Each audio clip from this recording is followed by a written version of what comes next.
अस्सलाम वालेकुम। कैसे हैं आप लोग? ठीक हैं? उम्मीद है आप लोग खैरियत से होंगे। एक छोटा सा मैसेज और जो कि आपको सिखाने के लिए है, और खुद मुझे सीखना है और आपको सिखाना है। ठीक है। लास्ट वीक मेरी एक नेटिव इंग्लिश स्पीकर से मुलाकात हुई थी एक महफिल में। तो दौरान गुफ्तगू मैंने उनसे एक चीज़ सीखी थी, तो मैं आपको भी सिखा देता हूँ। वो ये है कि वेलकम और यू आर वेलकम। अगर आपको कोई शख्स कहे थैंक यू, शुक्रिया, तो उसके जवाब में आपको कहना चाहिए यू आर वेलकम।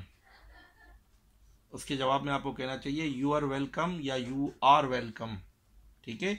और जो सिर्फ वेलकम होता है उसका जो इतलाक है या जो उसका यूज़ है वो ये है कि जैसे आपके मुल्क में कोई बंदा या आपके इलाके में कोई बंदा आए या आपके सिटी में कोई बंदा आए, तो आप उसको खुश आमदीद कहना चाहते हैं तो आप कहेंगे welcome. Welcome to the city of Karachi, welcome to Pakistan, so and so on.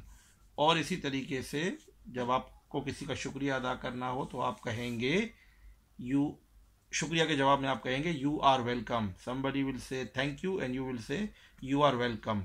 और जो सिर्फ वेलकम है वो किसी को अपने शहर, अपने मुल्क, अपने इलाके या किसी अपनी दावत में वेलकम करने के लिए आप कहेंगे वेलकम। ओके। छोटा सा मैसेज, उम्मीद है आप समझ गए होंगे।